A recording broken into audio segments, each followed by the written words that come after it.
الكلاسيكو الكبير، نحن نتحدث عن 110 سنوات عن إقامة مباريات الكلاسيكو ما بين الغريمين التقليديين الكبيرين البرشا والريال، ويأتي هذا الكلاسيكو في المرحلة السابعة. بدري والله بدري يأتي الكلاسيكو عند المرحلة السابعة. ذهب مباشرة تيتو فيلانوفا لمصافحة جوزيه مورينيو قبل أن تبدأ المباراة، وبالتالي 110 سنوات ولا زال الكلاسيكو حاضرا في مختلف المناسبات مختلف البطولات. والسنوات الأخيرة الحقيقة زادت مباريات الكلاسيكو، نشاهد الفريقين العملاقين في الليغا السوبر الأسباني برشلونة، وبالتالي يعني اليوم فضل تيتو فيلانوفا أن يلعب بهذا الشكل. قد تحدث أمور كثيرة قد من جراء هذا الوقت من الممكن جدا، ولكن أنت دائما وأبدا إذا عندك في المقدمة لاعبين يعني من طراز ميسي وفابريجاس المتألق في هذه الأيام بيدرو، يعني قوة البرشا راح تكون في الوسط أكيد وفي خط الهجوم، ولكن ربما يعاني في الدفاع، بينما الريال مكتمل الصفوف. وبالتالي تأتي المحاولة الأولى في المباراة، وصلت إلى ميسي، الكرة أسرع في تاريخ الليغا الطويل الممتد عبر السنوات، أكثر من قرن و10 سنوات.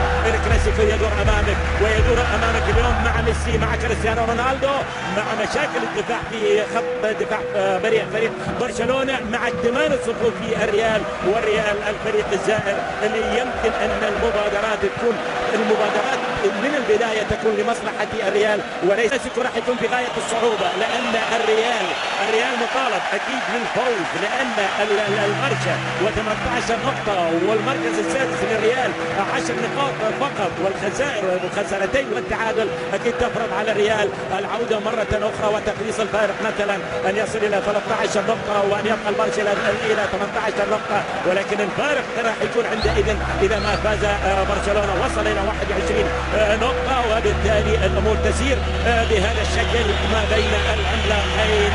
برشلونة في الجهة اليسرى، إذا الفريق لا يعاني من أي شيء. الفريق قبل الكلاسيكو بدأ في أفضل حالاته عندما تضرب بالخمسة في الليغا، وعندما تضرب بالأربع في الشامبيونز ليج، فأنت حاضر ومكتمل الصفوف، وهذه كل العوامل الحقيقة تنصب لمصلحة الريال يبدأ محاولة في الجهة اليمنى، اللقطة المقطوعة والنقلة الخاطئة تصل إلى رونالدو لكريم بنزيما، يتقدم بنزيما مباشرة، محاولة الريال والتسديد على أرضية الملعب. صارت يعني بعض الأمور ما بينه وبين مورينيو، ولكن مورينيو يقدم الآن بعض التوقعات كانت تشير إلى أن مسعود أوزيل ربما يكون البديل. انطلق كالسهم أمامك ميسي وحول الكرة في الجهة اليسرى، وقوة البرشا في هذا المكان في الوسط وفي خط الهجوم، ما أعتقد يعني قوة خط الدفاع قد تظهر قوة خط الدفاع، وقد لمن يتعذر فيه مسعود أوزيل على أساس تصل لمصلحة برشلونة. ولكن برشلونة من وين يبدأ الهجوم؟ يبدأ بعودة ميسي، وبعد ذلك انطلاقة بيدرو، وبتقدم إنيستا، وبتقدم أيضا جوردي ألبا في الجهة اليسرى، ودانيال ألفيش في الجهة اليمنى. لن يرتاح شوف انت في بعض الاوقات يعني المجموعه ككل اكيد وماسكيرانو، والتخوف راح يظل مستمرا لان في ضغط. ولاحظ معي تقدم كريستيانو رونالدو في الجهه اليسرى مباشره الى مسعود اوزيل الى تشافي الونزو مره اخرى الى اوزيل. الريال يتبادل الكرات وصارت خطيره جدا، اللعبه الى الامام. وصلت الكره بهذا الشكل لمصلحة البرشا في الجهة اليسرى، و16 17 دقيقة تنقضي على الكلاسيكو، وبالتالي التعادل المستمر ما بين الفريقين. العام هنا في ابريل يوم التقوا الفريقين كانت النتيجة 2-1 للريال. سامي خضيرة عند دقيقة 17، شوف الآن قبل دقيقة 17 قد يأتي هدف للبرشا مثلا عند دقيقة 17، اكتملت لا ما اكتملت، وهنا ضربة ركنية لمصلحة الريال. اللعبة عالية أول في الكلاسيكو الهدف. شوف ولاحظ معي لدانيال ألفيش إلى شافي إلى انيستا يسيطر على الكرة مع بوسكيتس مرة أخرى، الكرة إلى الأمام وصلت إلى فابريجاس إلى المتقدم بيدرو يسيطر على كورته ويتقدم من مارسيلو إلى فابريجاس مرة أخرى إلى انيستا حب الكلاسيكو بيدرو لأن عنده 13 وشخصيات كبيرة وسياسيين حاضرين، فنانين حاضرين، رياضيين حاضرين، الكل حاضر في الكلاسيكو. ميسي حولها الى الامام، خذوها مباشرة، خذوها الى مارسيلو يحولها بالكعب مرة اخرى الى الريال، وتقدم بالمرور الى كريستيانو رونالدو. جول الهدف الاول للريال. من وين؟ من العمق اللي يتواجد فيه دائما طبعا الطويل والمتألق بويول، ولكن الكرة الثالثة كانت ثابتة، وبالتالي الريال سجل ويبحث عن تسجيل الثاني. الريال ممكن الثاني قائم ومرة أخرى. شوف في أفضل حالاته الفريق الأبيض ناصع البياض. يستوين أنت تسأل عن هؤلاء قد يظهرون في أي لحظة من اللحظات. يظهروا الآن وبيدرو يظهر الآن، والكرة إلى الأمام أمام المرمى. ممكن جول. البرشا يعادل النتيجة، صارت 1-1. يتقدم بيدرو. فيريرو يقول لا، سقط مسعود أوزيل مع بداية الشوط الثاني، وفيريرو يرفض السقوط والمرور الناجح. يا سلام على ميسي، الانطلاقة ومرة أخرى البداية. الكلاسيكو العاشر، شوف يعني، لأن كلاسيكو ورا كلاسيكو كثير من المواسم والله الفريق ما يلتقون إلا مثلا الجولة الأولى من الليغا، الثانية من الليغا، هل بعض الأوقات في الكاس، ولكن الشكل الكلاسيكو الاعتيادي في الليغا في المرحلتين الأولى والثانية. ولكن عاد شو يسوي؟ خلاص يعني هم حاضرين شامبيونز ليج يصطدمون، السوبر يصطدمون، الكأس يصطدمون، وبالتالي اكيد في الليغا يصطدمون ويلتقون مرتين. هناك بيدرو، ولكن يتدخل بيدرو. شوف حتى في هذه اللقطه، لكن مش الحال. وصلت الى كريستيانو رونالدو، دي ماريا فاتح، تخلص رونالدو، سقط رونالدو على ارضيه الملعب، والخطا الريال.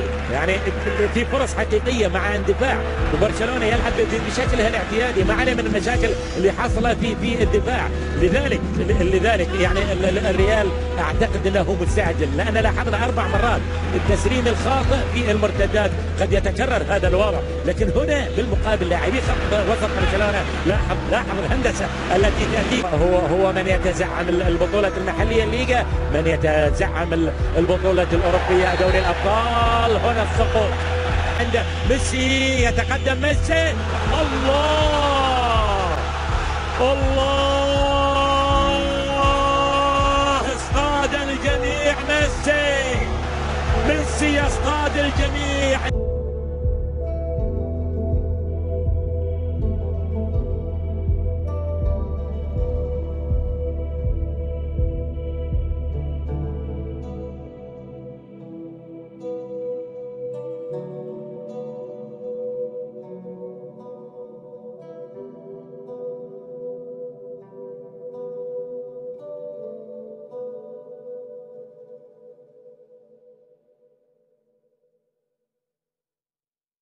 تيتو فيلانوفا والله وصل الى النقطه رقم 21.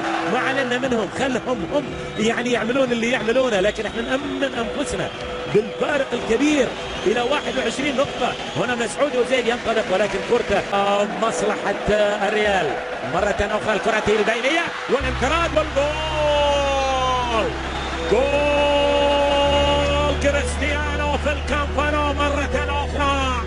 كرس في الوسط يسلمون صح، لذلك تأتيك الكرات الخطيرة. يأتيك دي ماريا يتلاعب، يتخلف، يحول الكرة مباشرة تمر، ولكن لا زالت قائمة.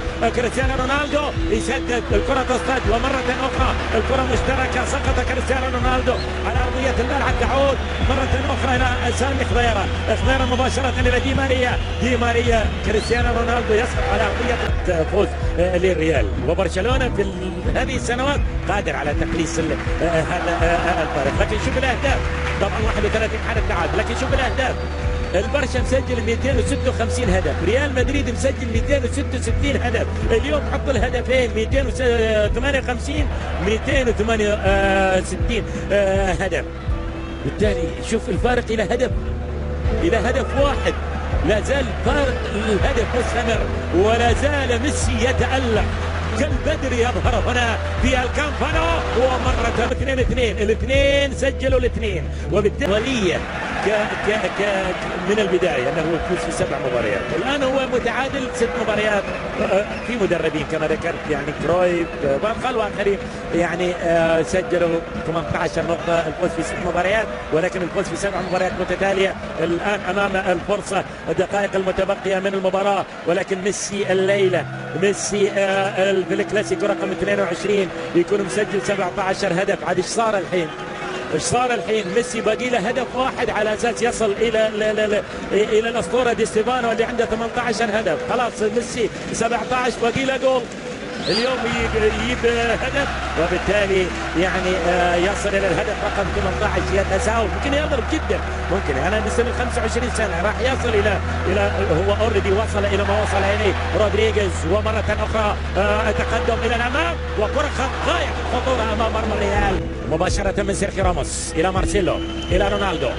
كريستيانو يتخلص ويسقط على ارضيه برشلونة 69 إلى 31، نسبة عالية جدا يتفوق بها البرشا بكرة البرشا مرة أخرى أمام المرمى ولا زالت قائمة. التقدم والتسديد هنا في العارضة، والله ما مشى الحال. مرة أخرى برشلونة في الدقيقة الثالثة يتقدم في الجهة اليمنى، صارت أخطر للبرشا. التعب